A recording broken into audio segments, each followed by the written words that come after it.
Shalom. Renungan The Message 8 Juni 2024 dengan tema Hidup Kudus. Dalam 2 Timotius 3 ayat 1, firman Tuhan berkata, "Ketahuilah bahwa pada hari-hari terakhir akan datang masa yang sukar." Masa yang sukar di sini ditinjau dari sudut atau perspektif rohani, bukan hanya sukar dalam ekonomi, politik, atau bidang lainnya, saudaraku. Tetapi dalam segala aspek hidup semuanya akan bertambah sukar. Tetapi yang dimaksud sukar dalam ayat ini adalah sukar dalam menjalani kehidupan iman yang sesuai dengan kehendak Allah. Ciri pertama dari keadaan ini adalah mencintai diri sendiri. Baru kemudian menjadi hamba uang dan seterusnya. Kita ada dalam suasana dunia yang jahat, egois, yang dimana orang hanya melihat kepentingannya sendiri, keuntungannya sendiri. Tanpa kita sadari, saudaraku, suasana dunia seperti ini benar-benar meracuni kita. Tapi banyak orang Kristen yang tidak sadar bahwa mereka sudah teracuni oleh suasana mencintai dirinya sendiri. Dengan keadaan ini, saudaraku, Roh Allah tidak nyaman tinggal di dalam diri orang Kristen seperti itu. Sebagaimana kalau kita berjalan bersama dengan orang yang berperilaku buruk, yang kita tidak cocok, maka kita tidak akan merasa nyaman berjalan bersama dengan orang itu. Bahkan kita akan berusaha menjauhi dan menghindari untuk berjalan bersama dengan orang seperti itu. Demikian pula Roh Kudus tidak nyaman tinggal di hati orang-orang yang jahat, egois, bengis, tega, dan semena-mena terhadap orang lain. Tuhan tidak disenangkan, saudaraku. Tuhan tidak dibahagiakan dengan perilaku itu. Ini bukan berarti kita selalu harus memberi uang kepada orang lain atau hal semacam itu. Tapi belas kasihan kita bisa kita terjemahkan dengan banyak tindakan sebetulnya. Seharusnya ada perasaan takut yang mendalam ketika kita merenung bahwa suatu hari nanti, ketika kita face to face dengan Tuhan Yesus, ternyata Tuhan Yesus hadir dalam hidup kita yang diwakili oleh orang-orang yang memang membutuhkan uluran tangan kita. Tapi tidak bisa dipungkiri memang ada orang-orang yang bersifat benalu, saudaraku, yang hidupnya menjadi parasit untuk orang lain. Dan kita harus membatasi bantuan kita untuk orang-orang macam itu. Karena selain kita merusak karakter orang itu, bagian yang mestinya kita berikan kepada orang lain, malah kita berikan kepada orang-orang yang bermental parasit itu. Tetapi jangan sampai kita nanti bertemu Tuhan, kita melewati orang-orang yang mestinya mendapatkan uluran tangan kita. Padahal Tuhan ada di situ. Itu yang sangat mengerikan, saudaraku. Tapi kita percaya satu hal, dan ini menghibur, bahwa Roh Kudus itu akan menghindarkan kita dari kesalahan itu. Roh Kudus akan menaruh kepekaan untuk kita bisa mengerti, mendengar suara Tuhan. Tapi di antara kita ada yang sudah lama tidak terlatih, sehingga menggunakan pertimbangan akali yang sudah teracuni dengan jahatnya dunia dan egoisme. Orang begini merasa sah saja, merasa aman saja dengan seluruh tindakan hidupnya. Sebenarnya mereka sedang mengulangi perkataan Kain yang berkata begini, "Apakah aku penjaga adikku?" Tuhan bisa berkata, mestinya iya.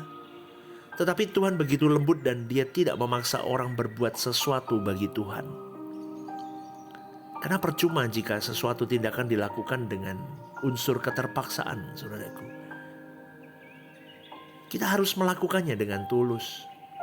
Dan waktu kita berbuat kebaikan, menolong orang, membebat orang yang terluka hatinya, mendampingi orang yang putus asa, kita seperti seakan-akan memberi makan Tuhan. Ingat, tidak selalu harus uang yang kita berikan. Ada semacam kehausan dan kelaparan di hati Tuhan yang tidak bisa diisi hanya dengan nyanyian pujian seperti yang kita lakukan. Itu tidak cukup, saudaraku.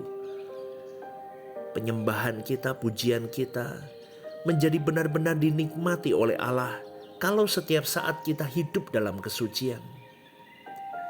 Hidup kudus, hidup di dalam kekudusan dan kesucian. Hidup di dalam kekudusan adalah hidup di dalam penghormatan kepada Tuhan dengan benar. Hidup di dalam kekudusan artinya mencintai Tuhan dengan benar. Hidup kudus itu artinya baru pujian penyembahan kita itu bersih dan harum. Karena kalau tidak itu semua percuma dan semuanya berbau busuk, saudaraku. Jangan coba tipu Tuhan, saudaraku. Maka mengikut Tuhan itu memang harus segenap hidup. All out. Dari detik ke detik, menit ke menit, jam ke jam, hari ke hari, bulan ke bulan, tahun ke tahun, minggu ke minggu. Terus itu yang nanti akan membimbing, menuntun dan membawa kita menjadi orang saleh, orang kudusnya Tuhan, orang yang memang benar-benar hidup kudus, saudaraku. Dan menjadi real kehidupan ini bahwa kita akan bersama-sama dengan Tuhan. Kita bisa melihat surga sebelum kita mati. Benar, ada padang hijau tak bertepi. Ada istana Tuhan kita, Yesus Kristus. Dan kita akan mendapatkan tahta-tahta di kerajaan Allah. Yaitu ketika kita bersama-sama dengan Dia. Mulai hari ini, di muka bumi ini. Hidup di dalam penderitaan bersama dengan Tuhan Yesus. Sakit, saudaraku, ikut Tuhan Yesus itu. Kita harus mematikan ego, harga diri, nama baik, kepentingan, semuanya mati. Kesenangan, semuanya mati.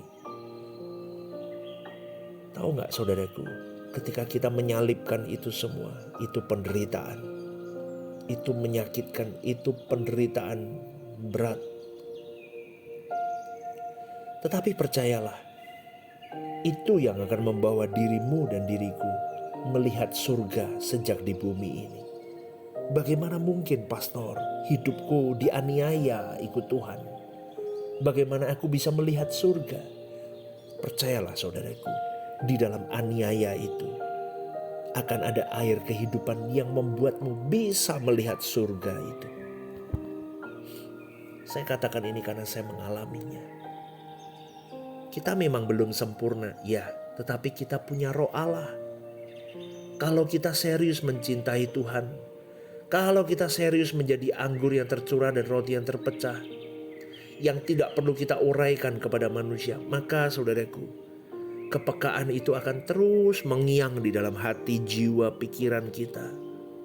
Betul.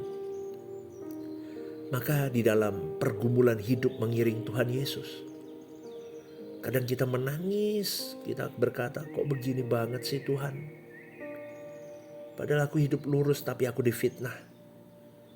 Aku melayanimu sungguh-sungguh, nama baikku dicemarkan banyak orang.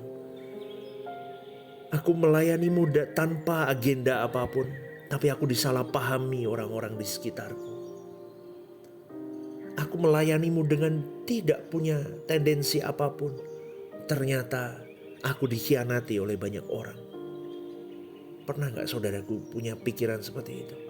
Percayalah, kondisi-kondisi itu yang membuat dirimu dan diriku semakin tidak mau berharap kepada siapapun selain Tuhan.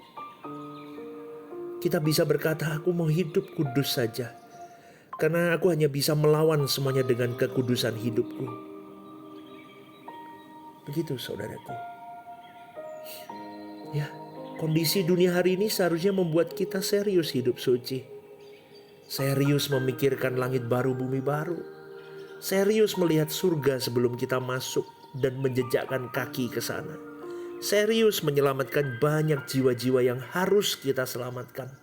Serius mempersiapkan generasi muda yang harus kita menangkan di zaman yang semakin rusak ini.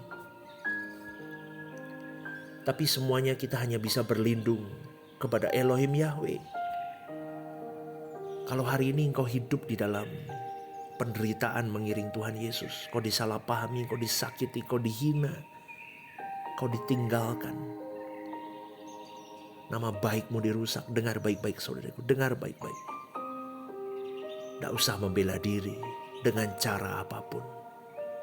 Diam, koreksi hatimu, koreksi pikiranmu. Diam, kalau kau benar, hidup kudus, Tuhan akan membela-mu. Itu yang saya lakukan hari-hari hidup saudaraku. Tidak mudah melayani Tuhan. Banyak yang menyalahpahami. Tapi saya berjuang di titik itu. Saya hidup kudus. Saya diam. Saya jaga perasaan, hati, jiwa, pikiran saya. Kalau memang boleh, kita bertemu di pengadilan Tuhan nanti suatu hari. Berani saudaraku. Berani. Memang keadaan-keadaan hidup yang kita alami seakan-akan membuat kita tidak berdaya. Supaya kita bisa membangkitkan raksasa Elohim Yahweh dalam diri kita. Raksasa di atas segala raksasa. Raksasa yang kudus. Jadi jangan sampai kau kehilangan kesempatan. Milikilah keintiman dengan Tuhan. Rajut hidup kudusmu. Rajut diammu. Jaga hatimu. Lihat apa yang akan Tuhan kerjakan di dalam pengiringanmu mengiring Tuhan Yesus, meskipun tertatih dan sakit saudaraku. Selamat pagi, renungkan ini dan berjuanglah hidup kudus hari ini sampai selama-lamanya. Amin.